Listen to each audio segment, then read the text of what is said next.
how Blizzard could fix the reclamation of Gilneas. Honestly, it was anticlimactic. It felt kind of rushed. I felt like there could have been more. And also, I have to say, what Blizzard's been doing with the Scarlet Crusade, I feel like they've just become memes at this point. Like, they're just something that we kill as part of quest lines constantly.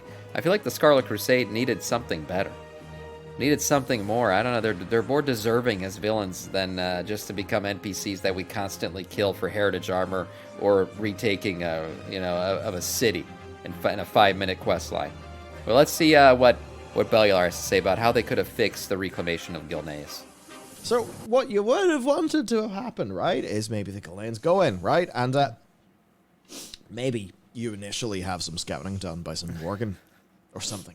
We'll get in there. Yeah, Cadence. maybe Tess actually makes herself useful in some capacity by showing that she's a rogue, by showing that she has access to the things like the resources of the Uncrowned, and turns around and goes, well, all my rogue stuff has brought here's a stealth potion, come with me, let's scout the area first. Yeah. And then Tess can give dialogue, and she's walking around, she goes, yes, this building where my father and I blah blah blah blah blah blah blah blah. That would have been cool. Or this is where Liam and I, as kids, would play in this thing and we'd do this thing. And then that's a great idea. See, that offers a lot of context and nuance to a city that we know nothing about. Gilneas as a city has a lot of buildings. It's very well done, like in terms of aesthetic and everything. The music's great, the rain, it's cool.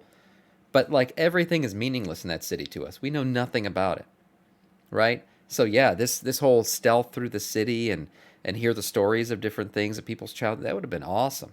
That would have made it feel so much more. You see a Scarlet like connected. Setting a fucking playground on fire. Could you stop making this so goddamn painful? Yes, you do that. You overhear Scarlets talking, and perhaps the Gilneans. Scarlet Monastery is one of my favorite of all time. Get their asses handed to them, or maybe or see more resistance. Kalia, Kalia is literally there. So yeah, here's the thing with Kalia. If you wanted, well, again, how are they ever going to try to use Kalia's nature as this bizarre light undead? Because what you could do is I don't know if light people can like sense things going on. I don't think they can. Everyone can. It's all magic. Okay. Side note on Kalia, I do want to hear stories from her past. I want to hear her talk about her childhood with Arthas. I do. Arthas got done dirty in frickin' Shadowlands. We all know that. But Kalia has some good stories probably in her head that I'd love to hear one day. She just showed up at a priest order hall. We still don't, she never really told a lot of stories yet. All soft magic the whole way down. So anyone can do whatever the story needs. You know the way that Fairbell just turns into the light and still talks that was with interesting. her normal voice while she is the light. So the way Fairbell turns into the light.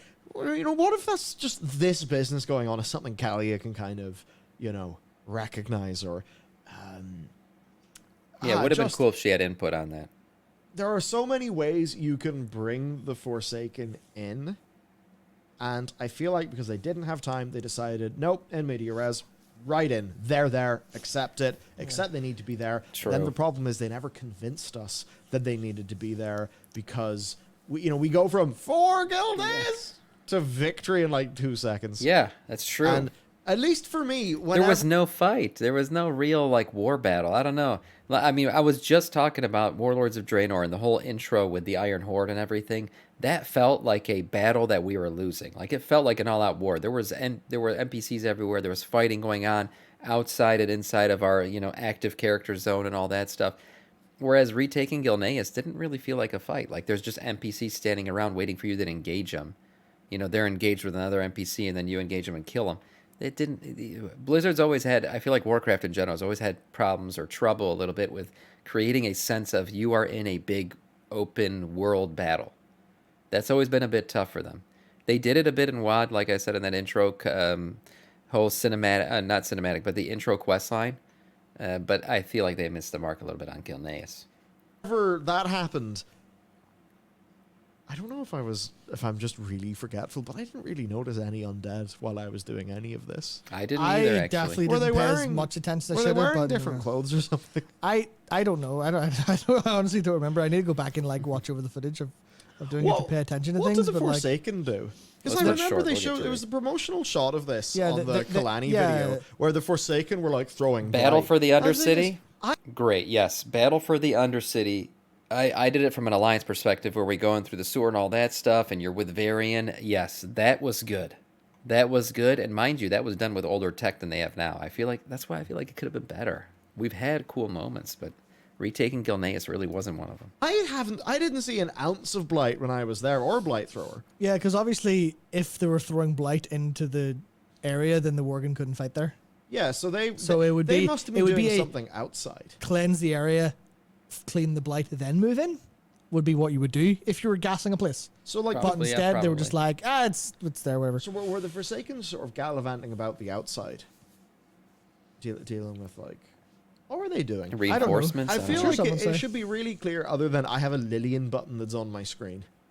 I mean, I think that's okay. I did have a Lillian button. It just being the Lillian button didn't really make sense because Lillian's kind of they're not twins. You know, I don't know why it was a Lillian story again. I don't know why it's like, Lillian, why are you here? Don't you have a history with the Scarlets?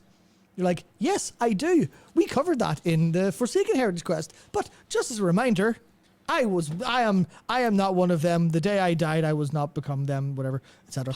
That kind of thing. I was not become them. And you're like, why? Like, why did you not do that with Kalia? I didn't know that part of Lillian until I did this quest line because I'm not Horde and I never played the Heritage Armor quest line. So for me, hearing Lillian talk about how she was part of the Scarlets, that was my first time hearing. Why has Kalia not been like, this is not what the light's true intention is? This is not what the light is supposed to be used for? Because you're against the Scarlets? You could have at least had a different conception of the Scarlets are bad for different reasons. Sure. I know there was talk of like the Scarlets using like fire and stuff like that, and they were talking about like holy fire or something. So it was a little bit of a lean into the stuff they're talking about with Hollowfall and the. I think holy fires. Holy fires could become more of a good thing. So I don't think they wanted to play too much with that. They wanted to leave it for Hallowfall. Why? Before the chapel, there's blight throwers being blocked by giant light shields. Cool. Well, that's there's definitely maybe a little bit of like environmental detail that the nature of this quest takes 15 minutes and there's 40,000 people on giant mounts. Kind of detracts from, but there is this. Kalia should have been at least because you think about how it's the Scarlets and the Forsaken again, and you go, that's kind of cringe. There's no history with the Worgen and the Scarlets. It's like super intense. There's obviously a bit, but not too much. What was it? Why was this? Was this supposed to be a Worgen quest at all? And you could have maybe, if you wanted to hammer in the... Don't Worgen get something special out of the quest line? And a lot of things they wanted to accomplish. And they kind of didn't really accomplish any of them too well. Because they wanted this to be, again, understands it by being closed off and actually not, not liking the Forsaken for very good reason was a bad idea or something. They wanted to get that, like, forgiveness of the Forsaken in, and these are different people now. So they could have done that by, here's something only the Forsaken can do. Here's something the Worgen are physically incapable of, so the Forsaken have a capacity to this. And maybe it's like... Maybe it's swimming underwater. Blight, maybe it's because of Kalia. Blight. Maybe it's the thing of, like, Kalia has... Like, I had an idea where, like holding your breath Kalia for extra being long kind of thing. Who she is could have some sort of special anti-light stuff. She talks to the apothecary, I can't remember his name. You know what I mean? Like, that would have been cool. Like, it would have been understandable if the undead could have helped by, like... oh, we got to swim under the sewers of Gilneas underwater to unlock the gate. And then Gen goes, well, that'll take, that's a 15, 20-minute swim. No mortal could survive that. And then the undead come in, they're like, guess what? We don't got to breathe underwater, man. We got you. That would have been cool. Like, the requirement for the undead to be there for this to happen would have been, that would have made it, right? That would have been, then you would understand, okay, the undead need to be here. And they're helping. Like, legitimately, they wouldn't have retaken Gilneas without them. That's a cool moment. But like we said, we don't even understand why they had to be there. It didn't seem that hard to kill the Scarlets. The one who helped to develop the blighting. Thanks. Imagine he's like, we've developed this thing. It's called a light eater because we used the blight eater and we scrubbed out the bee. We've got a light eater now. We can go in and we can eat up the light shields and the Worgen can finally break through, something like that. It's too dangerous for the Forsaken because we're weak to light, but we've developed this weapon because Kalia, as our leader, has these unique, capacity. They could have done that, and that would have been fully deep into the, well, the Forsaken helped us at great personal sacrifice, so the Worgen have a little bit of forgiveness to them, but still were able to make their way through. Could have done that. Could have went ham on Tess.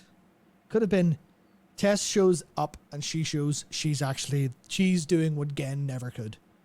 She did a little bit of that in Forgiving the Forsaken and helping Lillian along the way, but in her personal stuff, there was never a case of, oh, well, she may not be a Worgen, but she's a Worgen at heart because of all this stuff she did. They could have went double down on that. Yeah. Or they could have had it be a case of the Worgen people and their unique characteristics, their unique rage, their unique ability to do whatever they do, run on all fours, is actually what saved the day. And I would have loved that.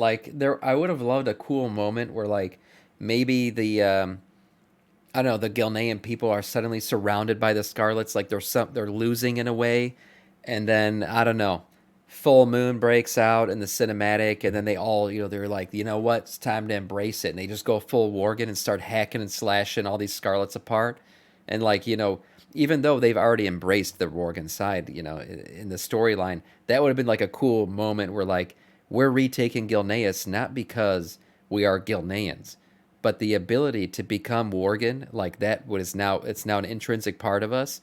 That is what helped us retake our city. The thing that banished us from the city is the thing that helps us retake it. That would have been a cool story moment. But we never really got that either. We just got some in-game cutscene where people are running as humans and Worgens. That they could have done some little cool bit moments better, missed, man. More intense, a little bit more. Here's the idea. What are we trying to do with this quest? What are we telling players? What do you want them to feel? What character do you want to develop? And they kind of just went, yeah, it would have been cool. All of it. Come, servant. We have a realm to destroy. Twisted, thank you for the follow. Welcome to our Scourge. I don't know how to say the second part. 6s? No, boxes. Yes, thank you for the yeah, it's just checking off little boxes. 10 minutes. Oh, wait, we just lost 5 minutes, man. We can't lose any more. Yeah. So. No, it was 45 seconds long, the whole thing. Okay. Yeah, I think put it simply, and this is distinctly unfair because we don't know. Well, okay, it's that weird thing, right?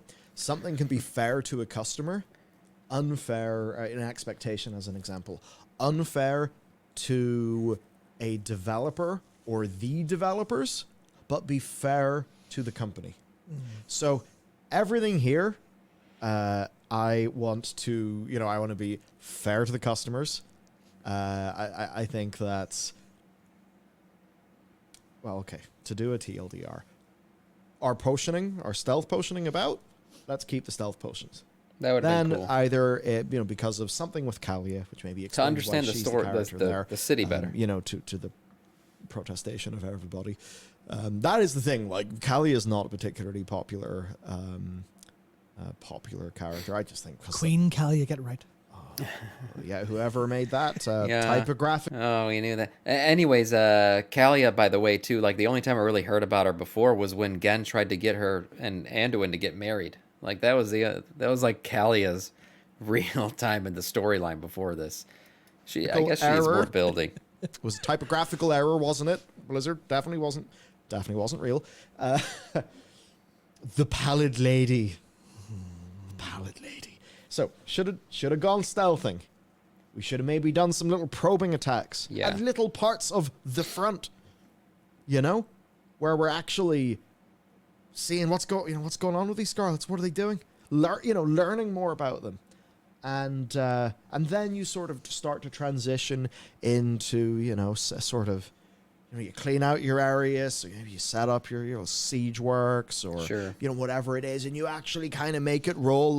We have to reclaim Gilneas, and retake the city, because there's the rest of the land. And if you want to actually multi-stage make battle, played Worgen back in 2010 happy, you've got to do more than just that bit in the middle. And I know that, as an example, as the kids, is it the Blackwold? The kids you save from the forest, and then they're later as adults. And there's loads of nice touches and stay a while and listens and stuff they did. And that is exactly why I'd say that the expectation of what it should have been is a fair one for customers to have. It's a fair desire for the developers to build. Why didn't they? It just didn't happen. It just didn't happen. That's the truth.